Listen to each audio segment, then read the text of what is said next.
बिस्मिल्लाहिर्रहमानिर्रहीम। अस्सलाम वालेकुम। इस वीडियो में हम बात करने वाले हैं रिव्यू एक्सरसाइज 9 की।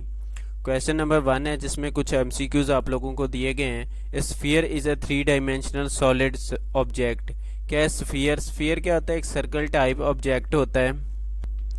जैसे कि आपकी वो बॉल होती है या उसी तरह का सेम। तो वो पूछ रहा है इट हैज़, तो इसमें वो जो बॉल होती है उसमें कोई एज नहीं होता, उसका सरफेस भी नहीं होता और वर्टिसेस भी उसके नहीं होते। तो इसका ऑप्शन जो सी है वो क्या होगा आपके पास? तो दुरुस्त होगा। एक क्यूबाइड हैज़, जो क्यूबाइड होता है उसके देखिए 6 फेस होते हैं। जैसे कि वो आपका डाइस यानी कि लूडो का दाना वगैरह होता है उसी तरह से होता है, लेकिन ये इसकी थोड़ी साइड्स जो है ना बड़ी या छोटी होती हैं, उसकी बराबर होती हैं। तो होते 6 फेस उसके भी हैं।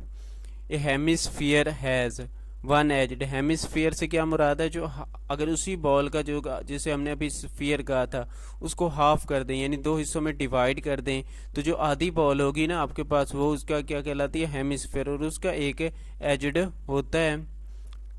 To lines that never intersect each other at any point are called. तो ये पैरेलल लाइन की डेफिनेशन है। देखिए ये आपके पास 2 लाइंस हैं, तो ऐसी लाइन जो आपस में कहीं भी जाकर नहीं मिलती वो क्या कहलाती हैं? आपकी पैरेलल लाइंस कहलाती हैं। Perpendicular lines always intersect each other eight, ये 90 डिग्री पर एक दूसरे को इंटरसेक्ट करते हैं। A point where 2 lines intersect each other is called. देखिए जहाँ पर क्या होता है 2 लाइंस आपस को में इंटरसेक्ट कर रही थी, ये आपके पास 2 लाइंस है, तो ये जहाँ पर मिल रही हैं ये दरमियान वाला पॉइंट जहाँ पर दोनों लाइंस आपस में मिलती हैं वो क्या पॉइंट कहलाता है? Point of intersection. A line that passing through 2 or more parallel lines at distance points is called. तो ये आपकी क्या कहलाता है? ट्रांसवर्सल लाइन होती है। देखिए आपके पास 2 या 3 पैरेलल लाइंस हैं, ये उन्हें कोई तीसरी लाइन जो है ना क्या कर रही है? दोनों के साथ टच हो रही है, यानी कि इस पॉइंट पर इधर एक को और दूसरे को। तो ये आपकी लाइन कौन सी कहलाएगी? जो तीसरी लाइन मैंने ड्रा की थी आखिर में वो ट्रांसवर्सल लाइन होगी। If the value of larger angle made by intersecting line is 120, then the value of its opposite angle will be। देखिए ये आपके पास वर्टिकली अपोजिट से एंगल्स होते हैं कुछ इस तरह से। तो देखिए अगर ये आपके पास क्या है 120 का एंगल है, तो इसका अपोजिट यानी कि इसका मुखालिफ एंगल क्या होगा? वो भी 120 का ही होगा। तो डी ऑप्शन इसका राइट होगा। line that divide an object into two identical pieces is called, ये मिरर लाइन कहलाती है। Number of lines A shape looks the same in one full turn is called. देखिए कोई भी आपके पास शेप है, अगर आप उसे रोटेट करते हैं ना और वो अपनी पहले वाली यानी कि पोजीशन पर आ जाती है।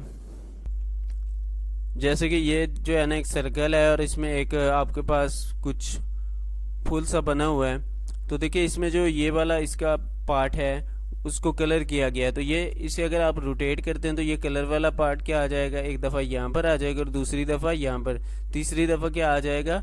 यहाँ पर दोबारा आ जाएगी, यानी इसे 3 टाइम आपको रोटेट करना पड़ेगा। तो जो वो रोटेशन वाले होते हैं ना ये आपकी डेफिनेशन है ऑर्डर ऑफ सिमेट्री। तो इसे क्या कहते हैं? ऑर्डर ऑफ सिमेट्री कहते हैं।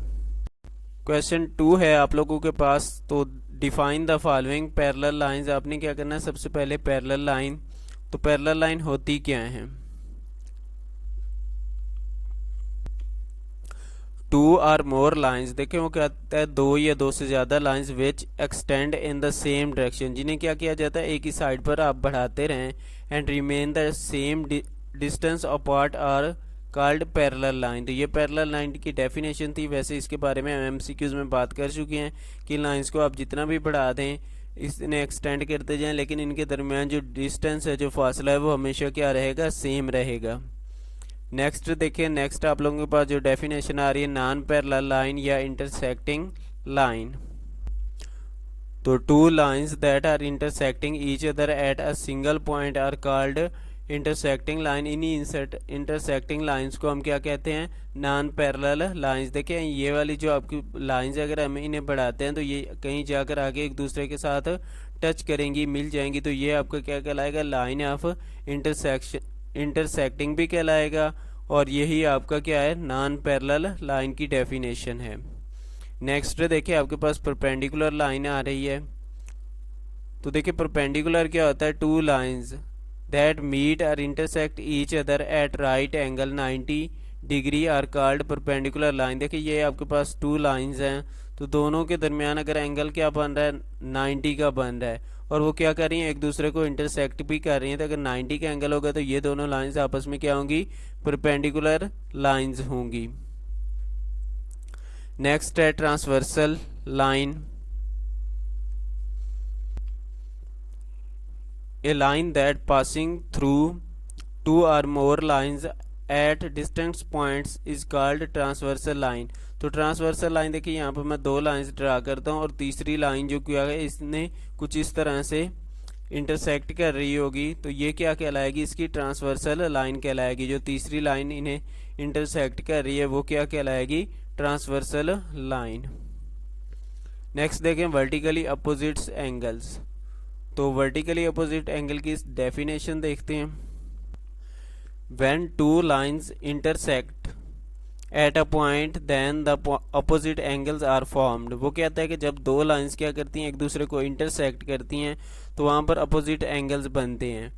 At the point of intersection यानी कि जहाँ पर वो एक दूसरे को क्या कर रही होती हैं, टच कर रही होती हैं। These angles are called vertically opposites angle. तो ऐसे एंगल आपके क्या कहलाते हैं, वर्टिकली अपोजिट्स एंगल कहलाते हैं।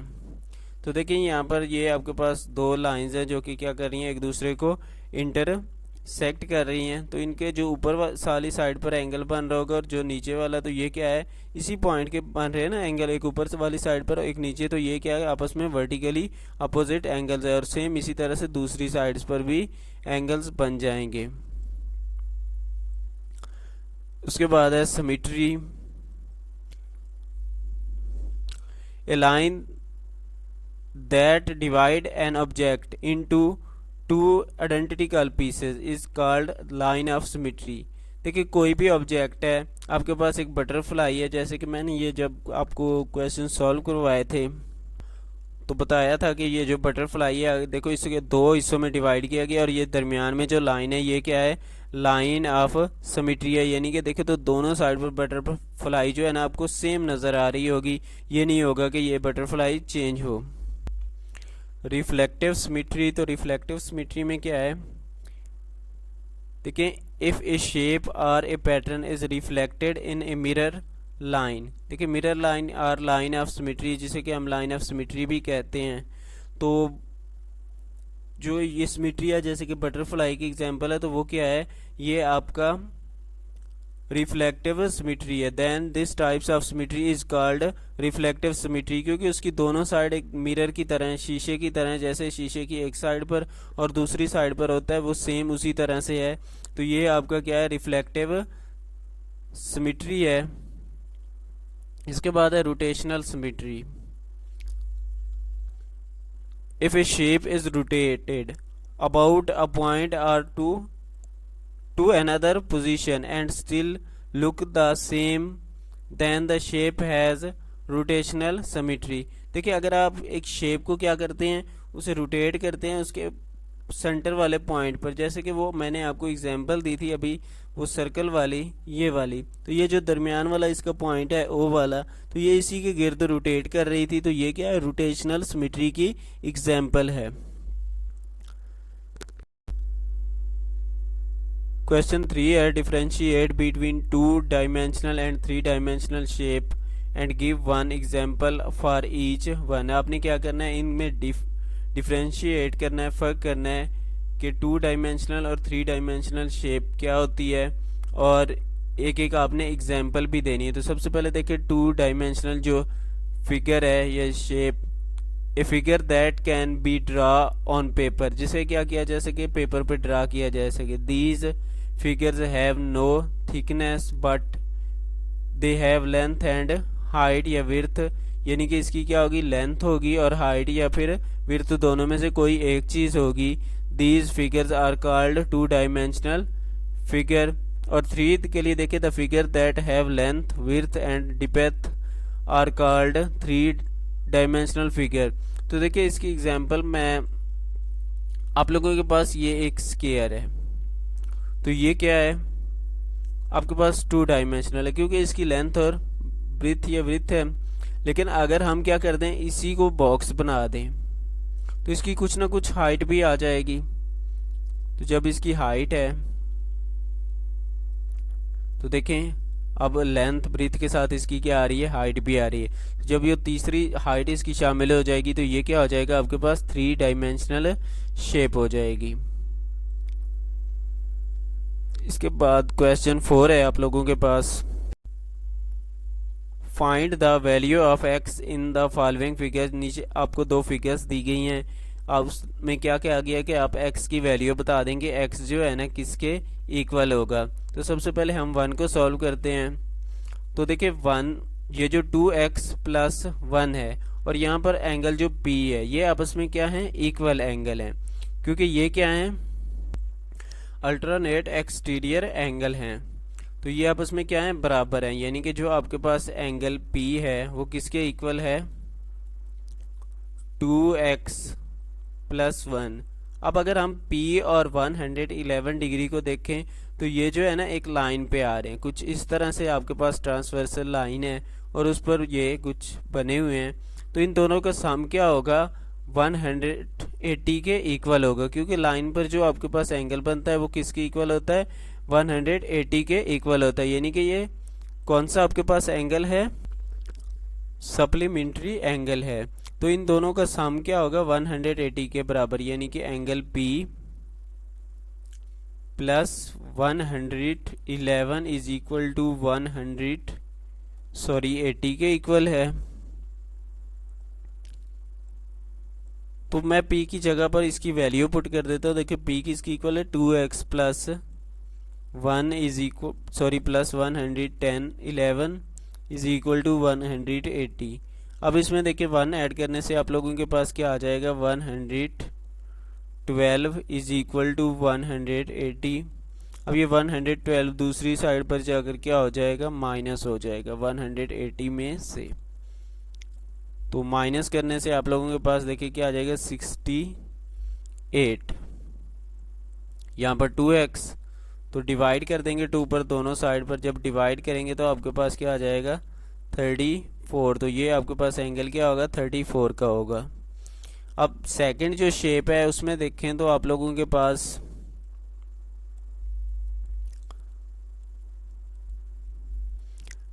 कुछ एक एंगल 54 का दिया गया और दूसरा 59 का, और ऊपर x भी बनाया गया है और कहा गया कि x की वैल्यू क्या कर दें, मालूम कर दें कि x की वैल्यू क्या आएगी। तो देखें ये इसे मैं अगर थोड़ा सा कुछ इस तरह से ड्रा करूं तो ये एक आपके पास क्या बन जाती है, ट्राई एंगल। और ट्राई एंगल के जो एक्सटीरियर एंगल होते हैं उनका सम क्या होता है, इंटीरियर एंगल। यानी कि जो इसके अंदर वाला एंगल है ये x के साथ जो एंगल अंदर वाली साइड पे बनेगा वो इन दोनों को ऐड करने के से बराबर में आ जाएगा, यानी कि 54 प्लस 56 जो कि इसके एक्सटीरियर एंगल हैं is equal to sum of exterior angle is equal to interior angle. Interior angle को मैं नाम दे देता हूँ यहाँ पर y का, ये किसके इक्वल होंगे, एंगल y के। तो इन दोनों को देखें ऐड करने से आपके पास 1331 100 क्या आ जाएगा, 13 is equal to angle y। अब ये एक सर्कल बनता है, अगर हम देखें तो ये जो x और इस y को दोनों को मिलाएं तो एक सर्कल बनता है, और एक सर्कल में जो एंगल होते हैं वो आप लोगों के पास क्या होते हैं, 360 डिग्री के बराबर होते हैं, यानी कि 360 के बराबर होते हैं। तो दोनों को ऐड करने से किसके इक्वल आ जाएंगे, 360 के, यानी कि angle x plus angle y is equal to 360। अब देखें यहाँ पर हमारे पास जो वैल्यू है वो y की हमें मालूम है, जो कि क्या है, 113 है। ये आप क्या x दूसरी साइड पर रहेगा, लेकिन 113 दूसरी साइड पर जाकर क्या हो जाएगा, डिवाइड हो जाएगा। माइनस करेंगे तो 10 में से 3 को माइनस करने से 7, 5 में से 1 को माइनस करेंगे तो 4 और 3 में से 1 को तो आपके पास क्या आ जाएगा, 247। क्वेश्चन 5 है आप लोगों के पास। तो देखिए क्वेश्चन 5 में in each of the following question, जो नीचे क्वेश्चन दिए गए, copy the grade and the object P जो भी ऑब्जेक्ट यानी कि आपको पी दिया गया, ड्रा द इमेज क्यू, आपने क्या करना है, उसका क्यू इमेज ड्रा करना है।